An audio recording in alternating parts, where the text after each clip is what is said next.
Hi friends, welcome to Harirudra creations. ఈరోజు video ఏంటంటే నేనైతే బాలామృతంతో కేక్ అయితే ప్రిపేర్ చేశానండి. ఈ బాలామృతం మనకి అంగన్వాడీ స్కూళ్ళల్లో చిన్నపిల్లలకి ఇస్తారు కదండి, అదే అండి బాలామృతం.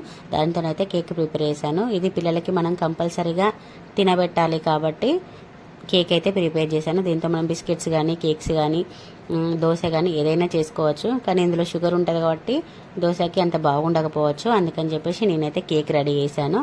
ఇందులో ఉండేటి energy, proteins, calcium, iron, vitamin A, vitamin B, vitamin C అనేవి అయితే పోషకాలు అయితే ఉంటాయండి. ఇందులో గోధుమలు, శనగపప్పు, చక్కెర, ఆయిల్, పాలపొడి, విటమిన్స్ అనేవి అయితే చాలా రకాలుగా ఉంటాయి. సో ఇది మనం పిల్లలకి కంపల్సరిగా తినబెట్టడం అనేది రూలు. సో ఇది ఇట్లా పౌడర్ రూపంలో ఇస్తే తినలేరు కాబట్టి ఇలానైతే కేక్ అయితే నేను రెడీ చేసుకున్నాను.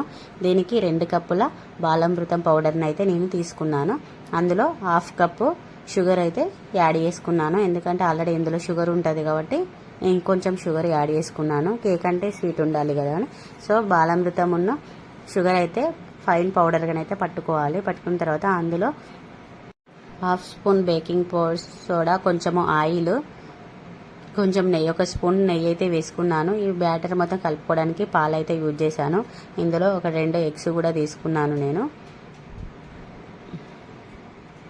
రండి, ఇలా వీడియోలో చూపించే విధంగా ఆ మిశ్రమం మొత్తం కలిసిపోయేటట్టు ఉండలుగా లేకుండా బాగా కలుపుకోవాలి. వీడియోలో చూపించే విధంగా గంట జరుడు రూపంలో బ్యాటర్ అయితే కలుపుకొని పెట్టుకోవాలి మనము. తర్వాత ఒక రౌండ్గా ఉండే బౌల్ తీసుకొని అందులో కొంచెం ఆయిల్ వేసుకోవాలి. ఆయిల్ వేసి ఇలా బౌల్ మొత్తానికి ప్రెస్ చేసి తర్వాత అందులో గోధుమ పిండి కానీ మైదా కానీ వేసుకొని ఇలా ట్యాప్ చేసి పెట్టుకోవాలి. ఎందుకంటే మన కేక్ బ్యాటర్ అనేది ఆ బౌల్కి అడుగున అంటుకోకుండా మాడిపోకుండా ఉండడానికి అయితే ఈజీగా ఉంటుంది. మా పిల్లలు అడుగులో కూడా కాజు బాదం వేస్తే బాగుంటుంది అని చెప్పేసి అయితే వేశారు. అండి, మనం కలుపుకున్న కేక్ బ్యాటర్ని ఈ బౌల్లోకి అయితే సర్వ్ చేసుకోవాలి.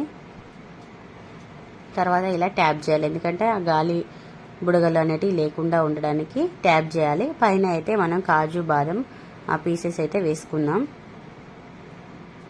తర్వాత మనం ప్రెషర్ కుక్కర్ తీసుకొని అందులో ఒక చిన్న బౌల్ అయితే వండుకోవాలి. డైరెక్ట్ ఈ కేక్ బ్యాటర్ ఉన్న బౌల్ పెడితే కింద మాడడం అనేది అడుగంటడం అనేది జరుగుతుంది. కాబట్టి అందులో ఒక క్యాప్ పెట్టేసుకొని ఇట్లా పెట్టేసుకుంటే తొందర కేక్ అనేది మాడిపోకుండా ఉంటుంది. సో తర్వాత మనం మూత పెట్టేసుకోవాలి. ఒక 50 to 60 మినిట్స్ తర్వాత మూత తీసి చూస్తే ఇలా అయితే కేక్ అయితే రెడీ అవుతుందండి.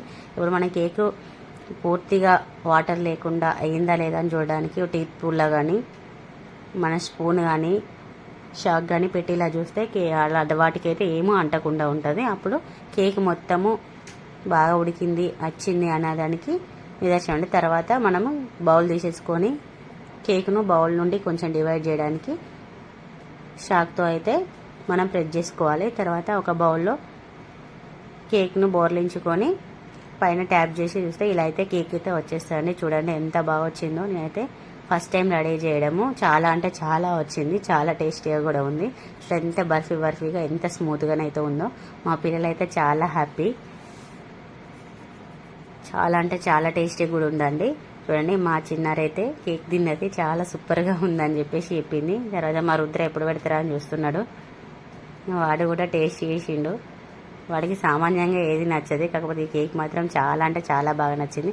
పిల్లలు కేక్ అంటే ఇష్టపడని వాళ్ళు ఉండరు. సో మనం కేక్ రూపంలో చేసి పెట్టడం అనేది చాలా ఈజీ ప్రాసెస్. మీరు కూడా తప్పకుండా ట్రై చేయండి. Thank you for watching.